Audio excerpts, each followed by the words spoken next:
There's a lot at Captain. stake here. We got to get this right. Captain and Colonel, thank you very much for joining us. We're now going to take you live to the U.S. Military Academy at West Point, and the Commander-in-Chief is about to address the assembled. Let's listen in. Well, I want to thank you very much. This is a beautiful place. I've been here many times, going to high school, not so far away. A good place. Also a military academy, not quite of this distinction, but it was a lot of fun for me. And I just want to say hello, cadets. And on behalf of our entire nation, let me begin by saying congratulations to the West Point class of 2025. You are winners, every single one of you. Thank you.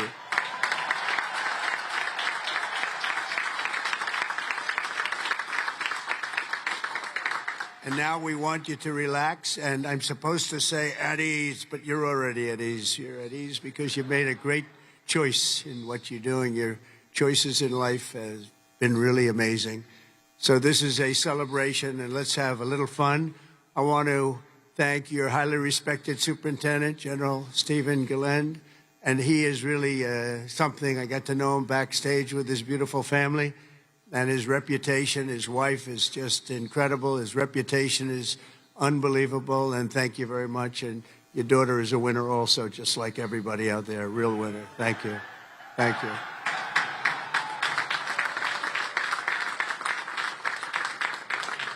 I also want to thank your Commandant General R.J. Garcia, Secretary of the Army Dan Driscoll, Army Chief of Staff General Randy George, Senator Ashley Moody, Representatives Steve Womack, Bill Heisinger, Pat Ryan, Mark Green, Keith Self, Acting U.S. Attorney Alina Haba, and very much just all of the friends. We have a lot of friends in the audience today, and I just want to thank them all for being here. We have a tremendous amount of my friends. They wanted to come up, and they wanted to watch this ceremony, and they wanted to watch you much more so than me. So I just want to thank so many people are here. Over the past 4 years, an extraordinary group of professors, teachers, coaches, leaders, and warriors have transformed this class of cadets into an exceptional group of scholars and soldiers. And so let's give the entire group, the entire West Point faculty, the staff, for their incredible love of you and outstanding devotion to the Corps. Let's give them a little hand.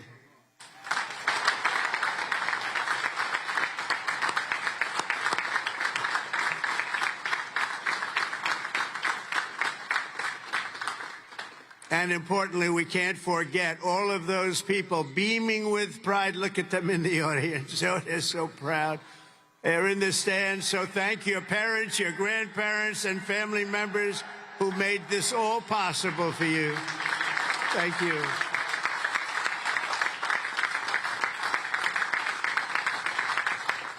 And I think they must have done something right based on what I'm looking at. America loves our military moms and dads. Nearly 1/3 of the cadets graduating today are themselves the children of veterans. So to everyone with us this morning who served America in uniform, no matter your age, please stand so we can salute your service. We'd like to see who you are.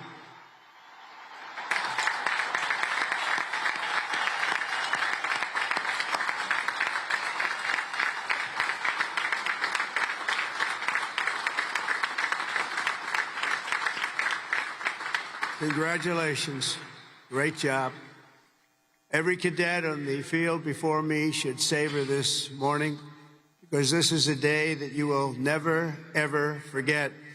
In a few moments, you'll become graduates of the most elite and storied military academy in human history, and you will become officers in the greatest and most powerful army the world has ever known.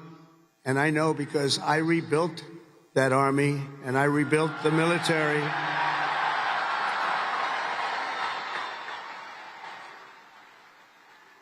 And we rebuilt it like nobody has ever rebuilt it before in my first term.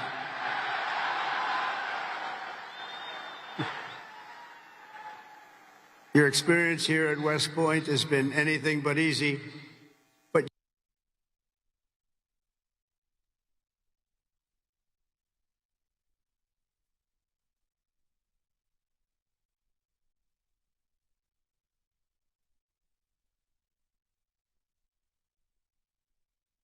and the world that you are among the smartest, toughest, strongest, most lethal warriors ever to walk on this planet.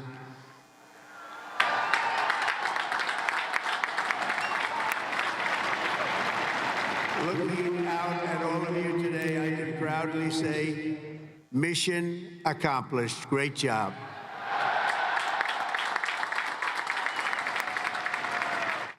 You have to forget that, because now you have another. It's a sad thing, isn't it? You know, you can't rest on your laurels no matter what.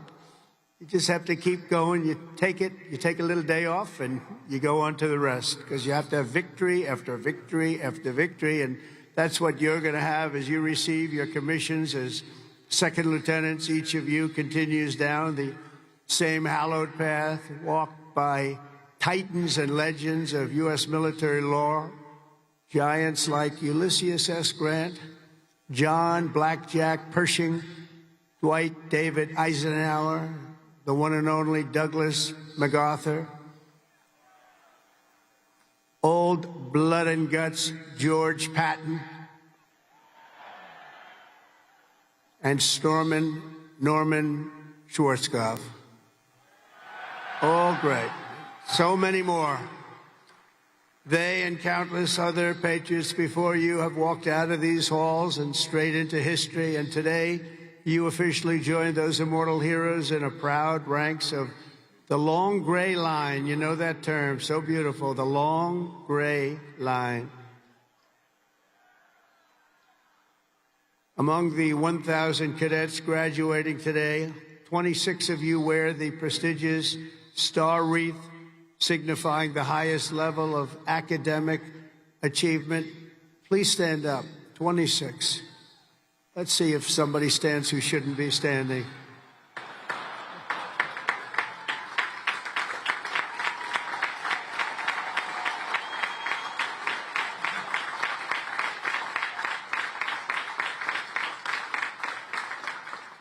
Congratulations. That's a big honor. This class includes an incredible 4 Rhodes Scholars. Stand up, please. 4.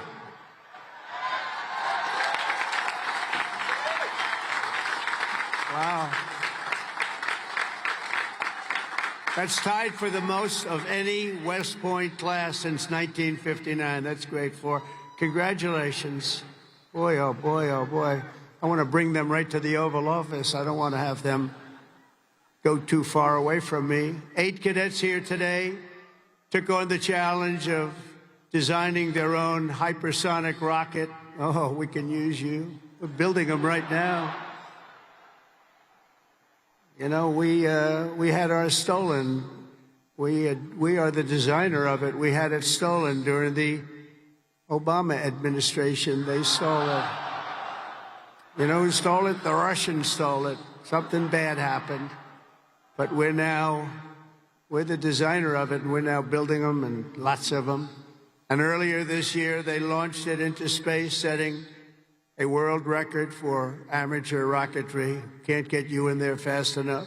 This class excelled not only mentally, but also physically. Last January, when more than 1,000 cadets volunteered for an 18.5-mile march on a freezing winter night, Cadet Chris Verdugo completed the task in 2 hours and 30 minutes flat, smashing the international record for the competition by 13 minutes. Where is he? Where is he? Come up here. Come up here, Chris. Get up here, Chris. Wow. Come here. That's by 13 minutes. Come here, Chris. I want to see this guy.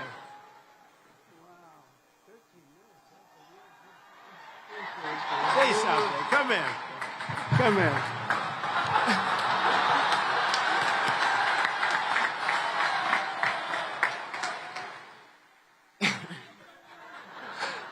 It's been a long 5 years, but I couldn't have done it with any of these guys.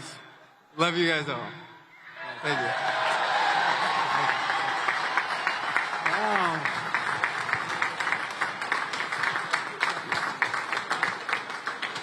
That's great. Keep it going, Chris. That really is a definition of Army strong, isn't it? International. This class includes 513 graduates who completed Air Assault School, 70 who completed Airborne School, 8 who made it through the ultra-elite Army Diver School, among the most difficult and grueling programs anywhere on Earth. That includes the first 2 women in West Point history to complete diver school, cadets Megan Cooper and Clara Sabu. Where are you? Stand up.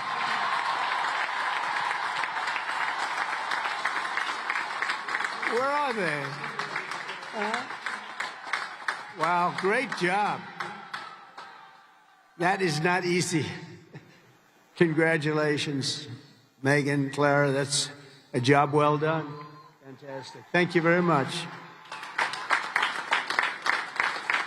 Some of you achieved a different kind of distinction here at the Academy, including 7 centurymen who completed 100 hours of marching for disciplinary, infractions. No, don't tell me I'm doing this. Oh, I'm so sorry. Would you like to stand up? I don't know.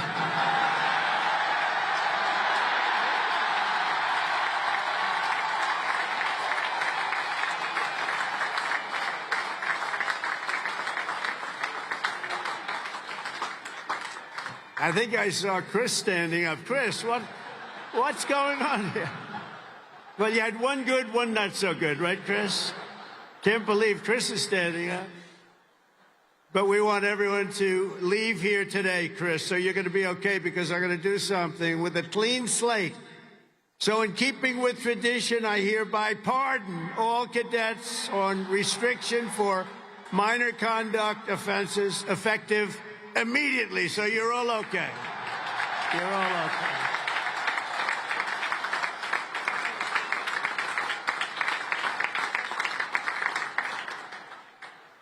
The class of 2025 is a lot to be proud of, including your first-rate athletes and athletics. You are something. I've been watching, too. I love the sports stuff. What you've done is pretty amazing. Last year, for the first time ever, Army lacrosse became the #1 ranked men's lacrosse team in the entire country. Look at that. Those of you on the team, stand. That's a big honor. Stand.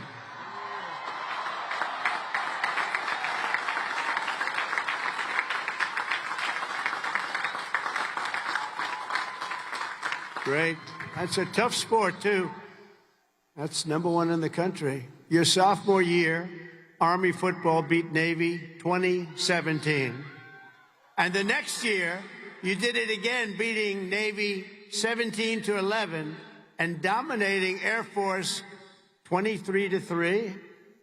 But this year, the Black Knights fought your way into the top 20 nationally and racked up your longest winning streak since 1949 with the help of graduating quarterback Cadet Bryson Daly, or as you call him, Captain America.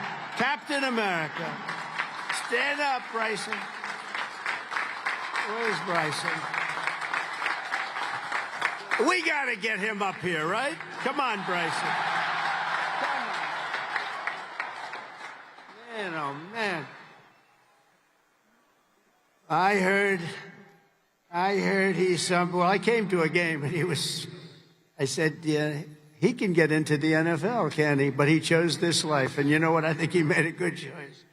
Come on up here, Bryson. Come on up. Wow.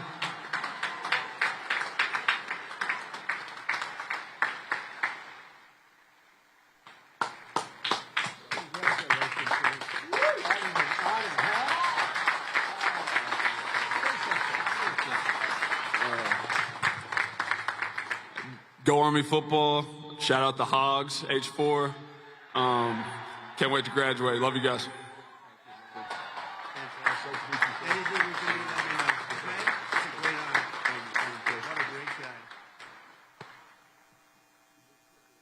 Well, I just tapped his shoulders like I hit a piece of steel. Guy's in good shape. There's a reason, you know, there's always a reason for success. Thank you, Bryson. At a time when other top college quarterbacks were thinking about going pro, Bryson's mind was on something else. As he told an interviewer earlier this year, I'm focused on my career as an infantry officer. That's what he wants to do. So, Bryson, you did the right thing, and that's service at its finest. Thanks, Bryson. That's amazing. He's an amazing guy with an amazing team. Each of you on the field today is among the most talented members of your generation.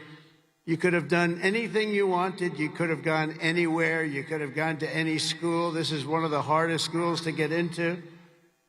And writing your own ticket to top jobs on Wall Street or Silicon Valley wouldn't be bad, but I think what you're doing is better. Instead of sports teams and spreadsheets and software, you chose a life of service, very important service, instead of stock options. And I do that stuff. It's sort of boring. Honestly, compared to what you're doing, it's real boring. You chose honor and you chose sacrifice. And instead of business suits and dress shoes, you chose muddy boots and fatigues, keeping yourself in shape.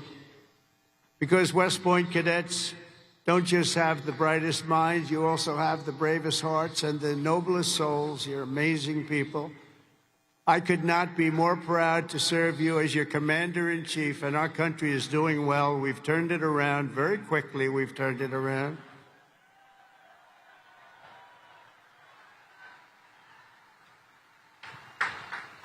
I just got back from the Middle East, and I was at, as you know, Saudi Arabia, Qatar, UAE, and I will tell you, they said, all three leaders, great leaders of those three nations, they all said the same thing. The United States of America is hotter now than we've ever seen it, and a year ago, it was as cold as it gets, and it's true. It's true. We have the hottest country in the world, and the whole world is talking about it. And that's an honor for all of us. I cannot wait to see the glory that is still ahead, however, for the West Point class of 2025. And we're going to help you a lot because we're going to give you a nation as good or better than it ever was. That's what I promise you.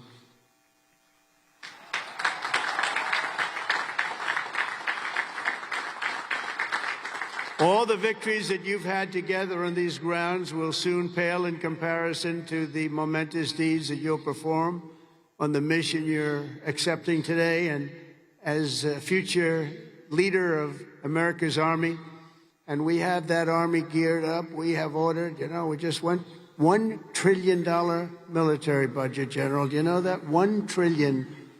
Some people say, could you cut it back? I said, I'm not cutting 10 cents. There's another thing we can cut. We can cut plenty of others. Right, Dan? We can cut plenty of other things. And you have a good man in Dan, too, General. I think you're going to find that. It's a very different warfare out there today. Now they've introduced a thing called drone. A drone is a little bit different. It makes you have to go back and learn a whole new form of warfare, and you're going to do it better than anybody else. There won't be anybody close. Generation after generation, the men and women of the Army have done whatever it takes to defend our flag, pouring out their blood onto the fields of battle all over the world. And all over the world, you're respected like nobody is respected. Our soldiers have sprinted through storms of bullets, clouds of shrapnel, slogged through miles of dirt and oceans of sand, scaled towering cliffs of jagged rock. And time again, the American soldier has charged into the fires of hell and sent the devil racing in full retreat.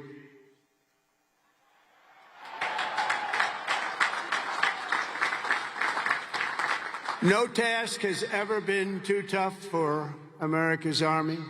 And now that 250-year legacy of glory and triumph belongs to you, the 1,000 newest officers of the greatest fighting force in the history of the world. And that's what you are, and that's what you're being thought of again. You are the first West Point graduates of the golden age of America. This is the golden age, I tell you. Promise. We're in a new age. This is the golden age. And you are going to lead the Army to summits of greatness that has never reached before. And you see that. You see what's happening. You see what's going on in the world. Each of you is entering the Officer Corps at a defining moment in the Army's history. For at least 2 decades, political leaders from both parties have dragged our military into missions it was never meant to be. It wasn't meant to be. People would say, why are we doing this? Why are we wasting our time, money, and souls in some case? They sent our warriors on nation-building crusades to nations that wanted nothing to do with us, led by leaders that didn't have a clue in distant lands, while abusing our soldiers with absurd ideological experiments here and at home. All of that's ended. You know that. All of it's ended. It's ended strongly ended. They're not even allowed to think about it anymore. They subjected the armed forces to all manner of social projects and political causes while leaving our borders undefended and depleting our arsenals to fight other countries' wars. We fought for other countries' borders, but we didn't fight for our own border, but now we do, like we have never fought before, by the way. But under the Trump administration, those days are over. We're getting rid of the distractions, and we're focusing our military on its core mission, crushing America's adversaries, killing America's enemies, and defending our great American flag like it has never been defended before.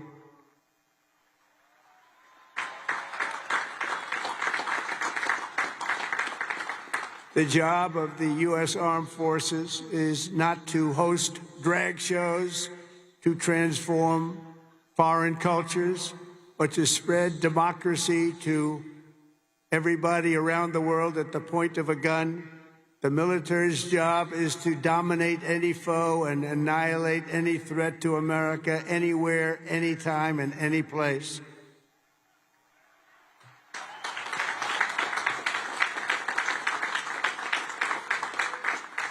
A big part of that job is to be respected again, and you are, as of right now, respected more than any army anywhere in the world, and that's happening, and I can tell you, you are respected like nobody can believe.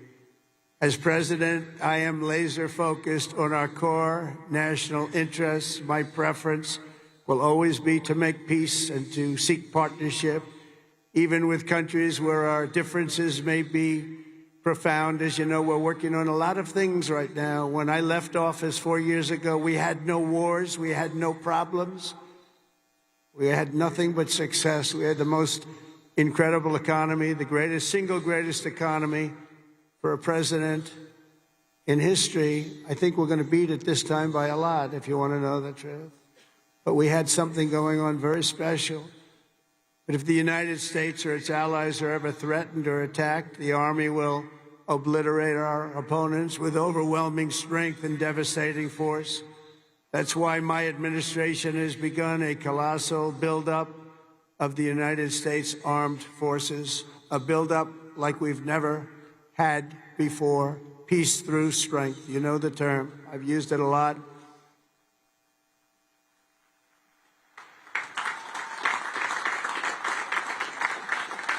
Because as much as you want to fight, I'd rather do it without having to fight. I just want to look at them and have them fold. And that's happening. That's happening.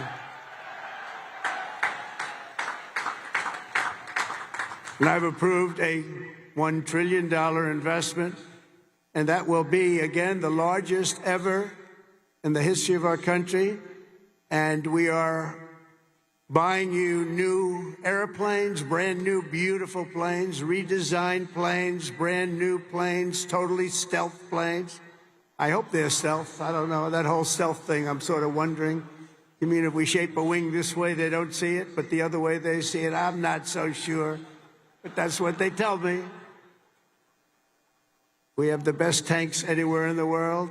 We're going to start shipbuilding again. We're going to start ship. We used to build a ship a day. Now we don't build them anymore. We had a lot of people that didn't know much about getting things built, but that's all I've done in my life is build.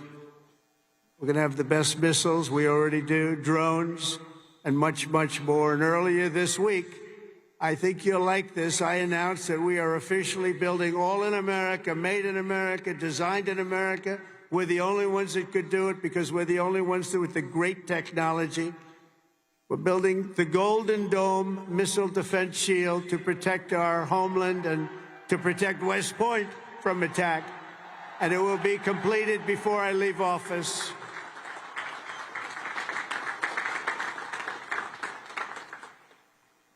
And, you know, you wouldn't think this, but our enemies are very unhappy about it. You've been hearing, you've been reading. Why are they doing that? Why? Well, we're doing it because we want to be around for a long time. That's why we're doing it. We're also restoring the fundamental principle that a central purpose of our military is to protect our own borders from invasion. Our country was invaded for the last 4 years. And they've allowed people to come into our country that shouldn't be here. Criminals walk in, no vetting, no check-in, no nothing. Where are they coming from? And they were taking people out of prisons. They were taking gang members. They were taking the mentally insane and allowing them to come in, and we're getting them out of our country. We have no choice. We're getting them out and bringing them back where they came from. Have no choice.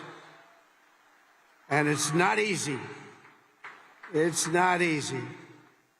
But hopefully the courts will allow us to continue. You know, we had the greatest election victory. This was November 5th. We won the popular vote by millions of votes. We won all 7 swing states. We won everything. We won 2,750 districts against 505, 2,750 against 505. We had a great mandate, and it gives us the right to do what we want to do to make our country great again, and that's what we're going to do. And on day one, I deployed our military to the southern border, and since that day, we've reduced the number of illegal border crossings where there used to be hundreds of thousands of people coming into our country a day. We had nobody come in the last week and a half. We were at 99.999%. 99.999, think of that. That was with the help of our military. We had one person come in. One. You know why? He got very sick. We brought him through to have him brought to a hospital. One person. And for that, please don't hold me responsible, but that's okay. They did the right thing. Gone are the days where defending every nation but our own was the primary thought. We are putting America first. We have to put America first. We have to rebuild and defend our nation. And very shortly, you're going to see a nation better than it's ever been. And you see that with the trade. For years, we've been ripped off by every nation in the world on trade. We've been ripped off at the NATO level. We've been ripped off like no country has ever been ripped off, but they don't rip us off anymore. They're not going to rip us off anymore. And you're seeing it. You have to watch what we're doing on trade. I know it's not your primary thing, but it's quite important in all fairness. But watch. You'll see what's going on. You've been reading about it over the last few days. We're making deals with other nations that were nobody thought it would be even possible. And the reason is very simple. They respect us again. They're respecting our country again. That's what you want. And everything we do, we are bringing common sense back to America. It's all about common sense. We can say we're liberal, we're conservative. The new word is progressive. They don't like using the word liberal anymore.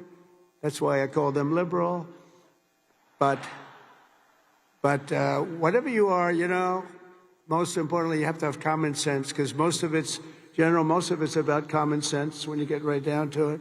And we have a lot of people with a lot of very smart people, but they have to have common sense. And we've liberated our troops from divisive and demeaning political trainings. There will be no more critical race theory or transgender for everybody forced onto our brave men and women in uniform or on anybody else for that matter in this country. And we will not have men playing in women's sports, if that's okay.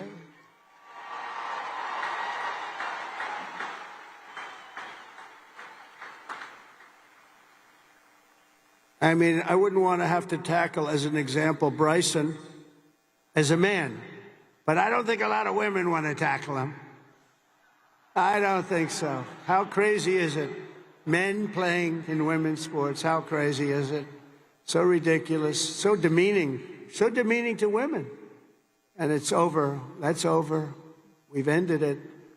And promotions and appointments will not be based on politics or identity. They'll be based on merit. We won that case in the Supreme Court of the United States. We're allowed to go back to a system of merit. We're a merit-based country again. Today,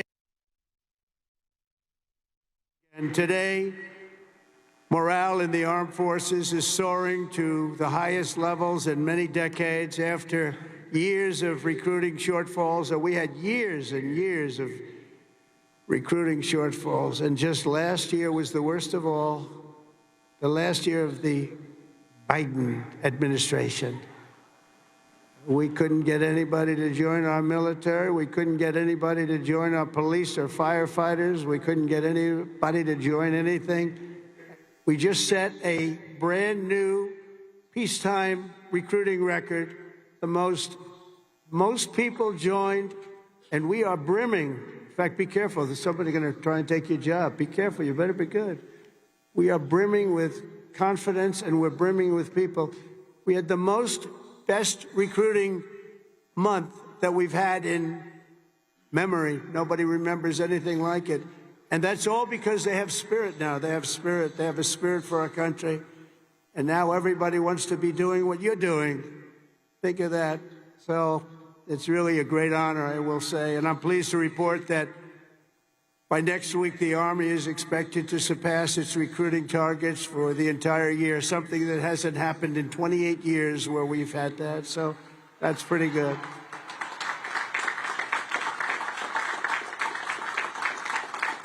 And it's nice to know that you're doing something that everybody wants to do, isn't it? Really nice. I hated to hear that. During the campaign, I was hearing that you couldn't get people to enlist, but now we're getting people, and it's sad because we're telling so many people, I'm sorry, we can't do it. My administration is doing everything possible to forge the most powerful military ever built. But ultimately, the task of keeping America strong and safe in the years ahead is going to belong to you. Among you are the lieutenants, majors, colonels, and generals who lead the Army for the next 10, 20, 30, and even 40 years. So as Commander-in-Chief, let me offer a few words of advice as you begin your Army careers. And I thought I'd do this, and I can make this to a civilian audience or to a military audience. It's pretty much the same. And I did this recently at Ohio State, and they really liked it. I gave them a little advice as to what I see for what you want to do and some tips.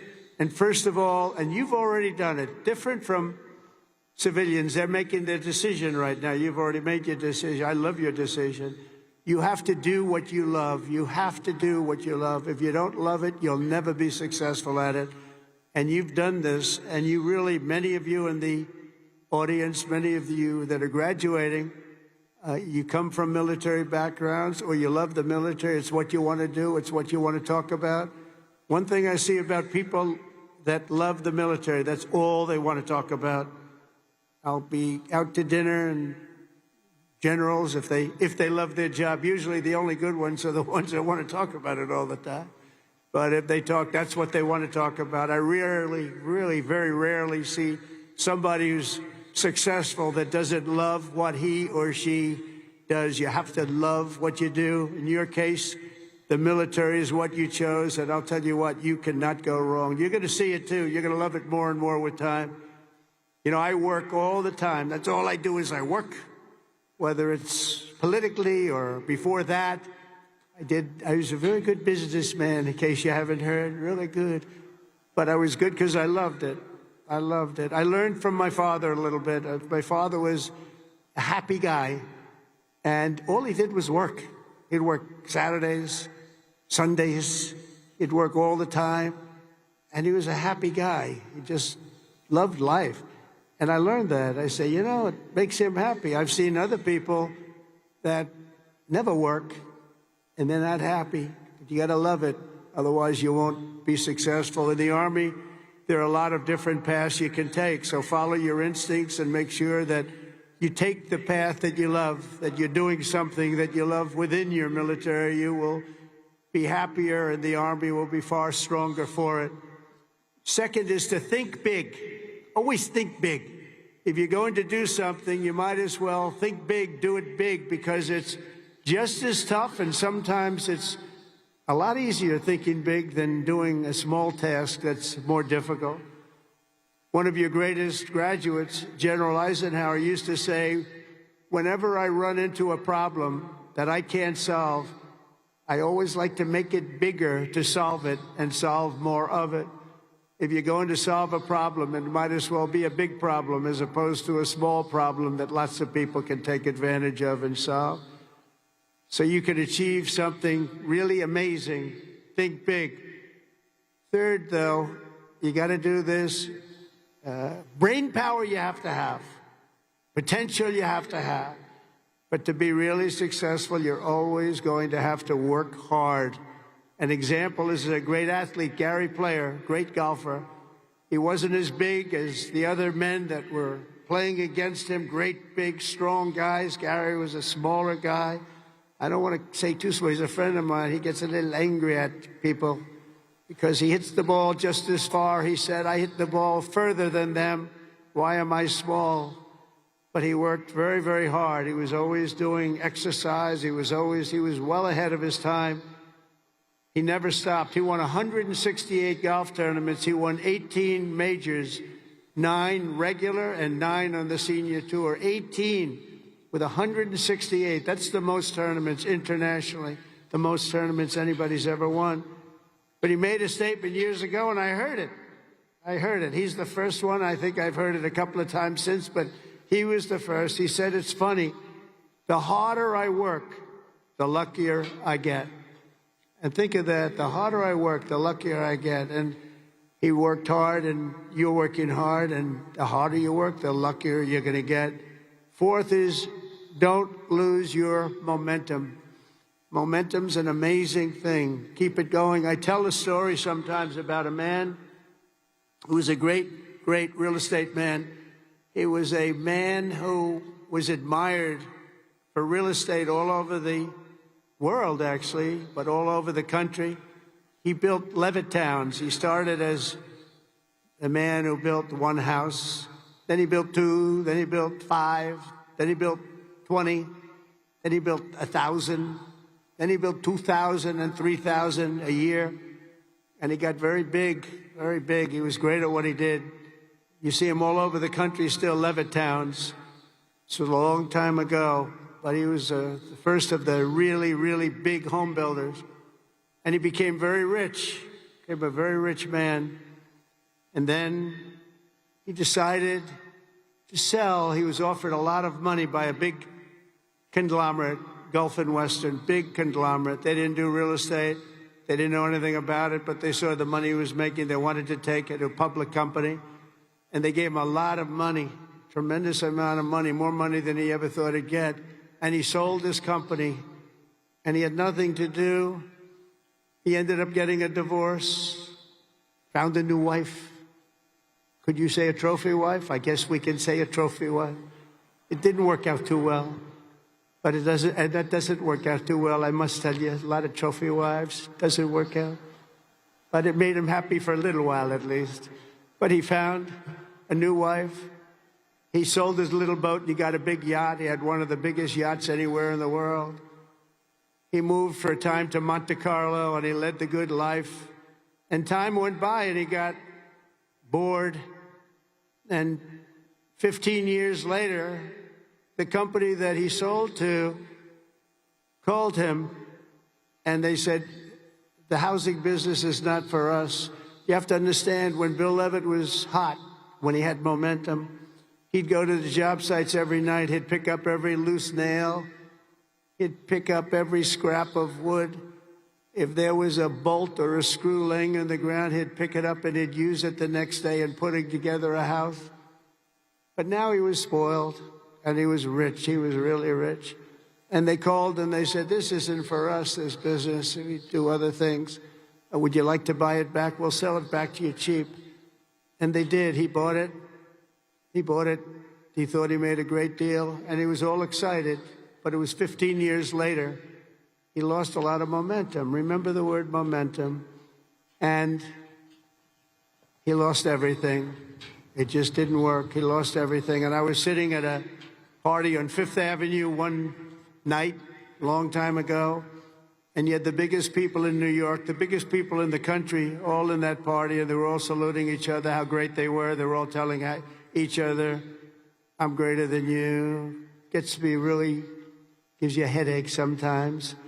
But they had all these people, they're telling their own stories about how fantastic. A cocktail party, and I looked over, and I was doing well. I was invited to the party, so I had to be doing well. I was very, very young. But I made a name in real estate, and I looked over, and at the party, sitting in a corner all by himself, nobody was talking to him, was Mr. Levitt.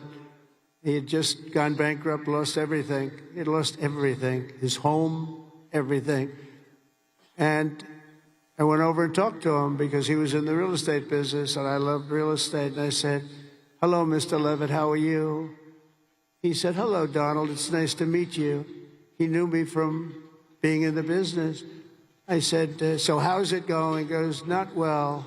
It's really not going well, as you've probably read. It's been a very, very tough period for me, son. And I said, so what happened? It's just anything you can do? He goes, no, there's not a thing I can do. He said, I'll never forget. He said, I've lost my momentum. I just didn't have it. I used to have it, but I lost my momentum. So it's a story I tell.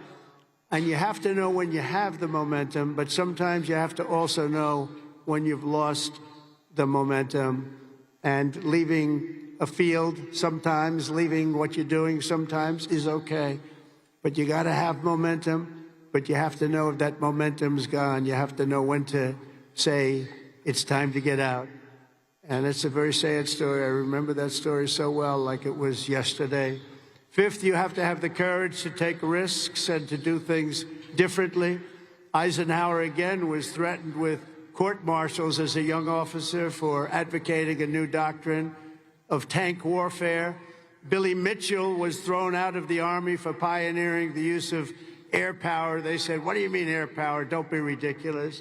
People willing to try and do things differently. It's never going to be easy for them, but they're the ones that are going to really do the important things. They're the ones who are going to make history. So don't be ashamed and don't be afraid. This is a time of incredible change, and we do not need an officer corps of careerists and yes men and people that want to keep it going the way it's been, because it changes rapidly, especially what you're doing. Because believe it or not, you're in a business and profession where things change as rapidly like warfare, the type of warfare. Unfortunately, we're getting to see it with Russia and Ukraine, and we're studying it, and it's a very terrible thing to study, but we're seeing the different forms of warfare. We're seeing the drones that are coming down at angles and with speed and with precision. We've never seen anything like it. We've never seen anything like it, and we're learning from it. But your profession changes very rapidly. You've got to be at the top of it. You've got to be right at the head of the needle. We need patriots with guts and vision and backbone who take personal risks to ensure that America wins every single time. We want to win our battles. You know, I defeated ISIS in 3 weeks. They told me it would take 5 years. And the general that did it, you know that story, was named Raisin Cane. His name is Dan Cane, but his nickname was Raisin Cane. I said, your name is Raisin Cane. I love that. Is that a nickname?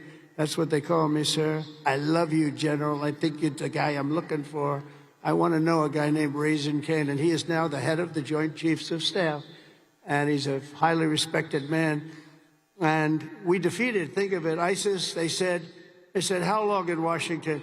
Sir, it will take 4 years to defeat them, maybe 5. And maybe we won't because they're all over the place.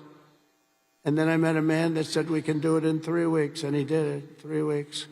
And that's why he's the head of the Joint Chiefs of Staff right now. And we did things that nobody thought were possible. We've had great military success. When you have the right leader and you have the right people, and we have the right people, you're going to have tremendous success. 6, never lose your faith in America and the American people, because they're always going to be there for you. I went through a very tough time with some very radicalized, sick people. And I say I was investigated more than the great, late Alphonse Capone. Alphonse Capone was a monster. He was a very hardened criminal. I went through more investigations than Alphonse Capone, and now I'm talking to you as president. Can you believe this? Can you believe it? So you got to fight hard. You got to never give up, and don't let bad people take you down. You got to let them, you got to take them down. Got a lot of bad people out there, and those people, you have to figure it out. But you also have a lot of great people. Finally, hold on to your culture and your traditions, because that's what makes something really great, and that's what's made the Army great, the culture and the tradition. Whether we're talking about a battalion, a business, a sports team, or even a nation, history has shown that in many ways culture is destiny. So do not let anyone destroy the culture of winning. You have to win. Winning is a beautiful thing.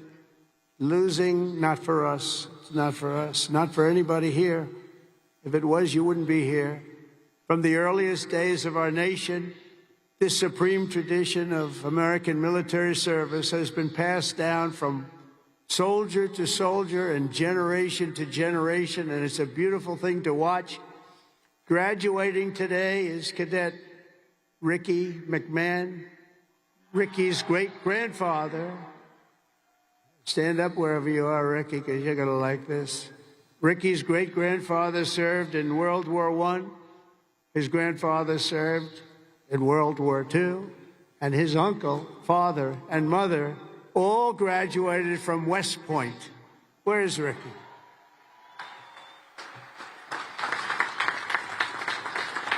In 2004, when Ricky was just a little tiny boy, who would think about that, Ricky, a little tiny boy?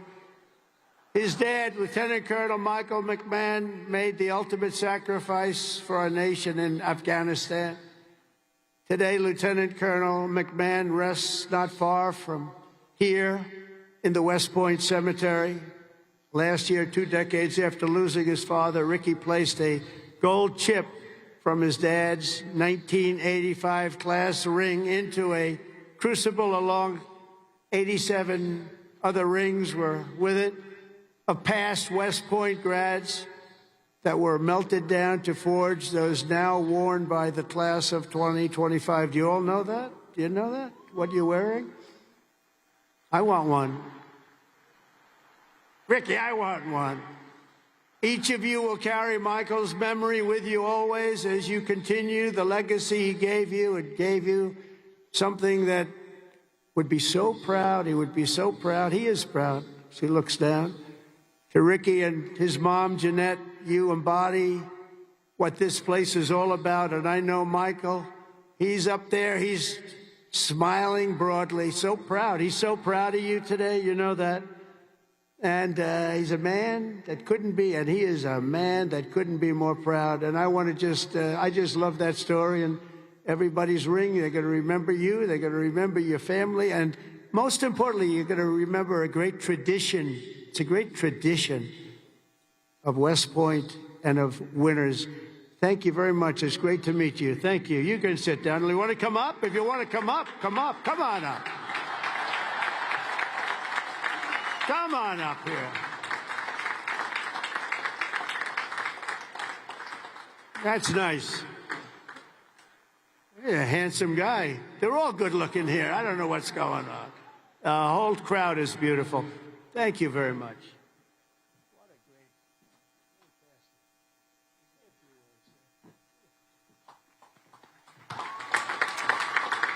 I'd like to thank my mother, I'd like to thank my family, and I'd like to thank G3, Go Gophers.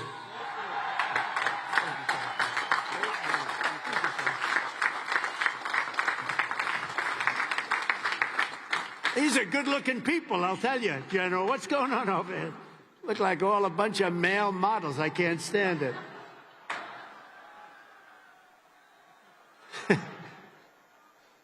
For 2.5 centuries, our republic has endured because of heroes like Michael. They've laid down their lives for America, and because young people like all of you have picked up the banner of service and carried forward the flag of freedom from Lexington to Yorktown, from Gettysburg to Sicily, and from Incheon to Fallujah. America has been won and saved by an unbroken chain of soldiers and patriots who ran to the sound of the guns, leapt into the maw of battle, and charged into the crucible of fire to seize the crown of victory, no matter the odds, no matter the cost, no matter the danger.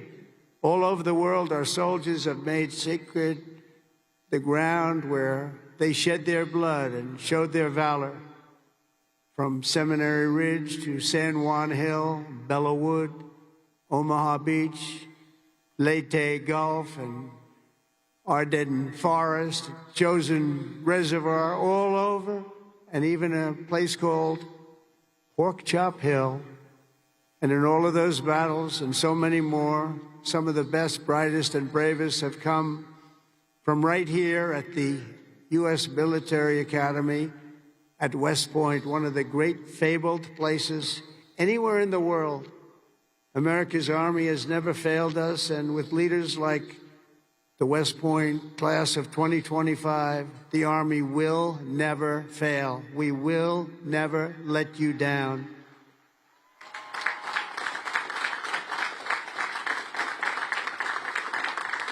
And over the last week, I had the honor of speaking to the heads of many countries, and they would say, 2 weeks ago, they say the 8th, they said, "Sir, we're celebrating the victory today of World War II." And I said, "Wow, that's nice." Then I'd call another one, unrelated. "Sir, we're celebrating the victory of World War II." Then I called up President of France on something also unrelated. He said, "Sir, we're celebrating our victory over World War II." I said, "Whoa, whoa, what have we here?" We helped them a lot. And I had this. Russia, I talked to Putin about ending that terrible war that's going on, and he said they're having a big victory march.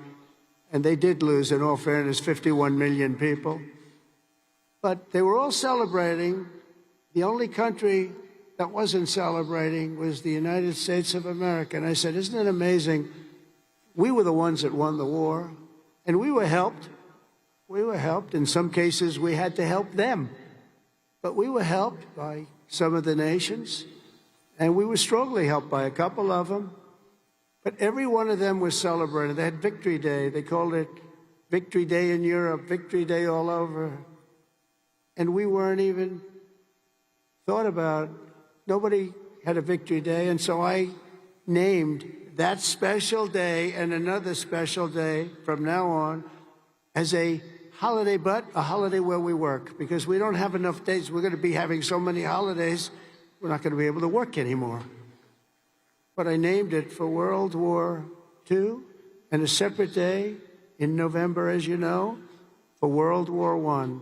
I said, you know, all of these countries that participated in the war are celebrating, but the greatest country of them all, and the country that won the war, nobody even talked about. And so we're going to be talking about it, too, from now on. And I think you'll appreciate it. We won the First World War. We won the Second World War. And you know where we won them from? Right here at West Point. West Point won the war. You won 2 world wars and plenty of other things. But think of it. We don't want to have a 3rd World War. But we won the First World War. We won the Second World War right here from West Point. And that's something. And we're going to be talking about it. You know, they can talk about it. And in some cases, as you know, they didn't do too much to help. They were ground down, but they were celebrating victory. No, we're going to celebrate victory because we're the ones that won that war. Standing before you today, I know that you will never stop. You will never quit. You will never yield. You will never tire. You will never, ever, ever surrender, never give up. Remember that, never give up. That's another little factor I could have added. Never, ever give up. Raise your right hand. I pledge I will never, ever give up. You can never give up.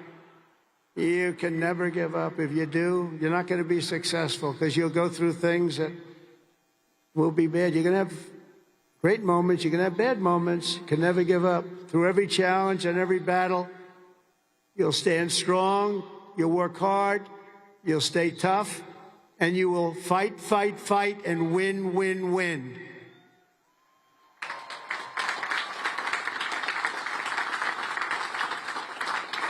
So I want to just congratulate you all. I'm going back now to deal with Russia, to deal with China. What's that all about? That's it. And to get you lots of victories. We're going to keep winning. This country is going to keep winning. And with you, the job is easy. I want to thank you all. Congratulations to the class of 2025. God bless you all. Incredible people. Thank you very much, everybody.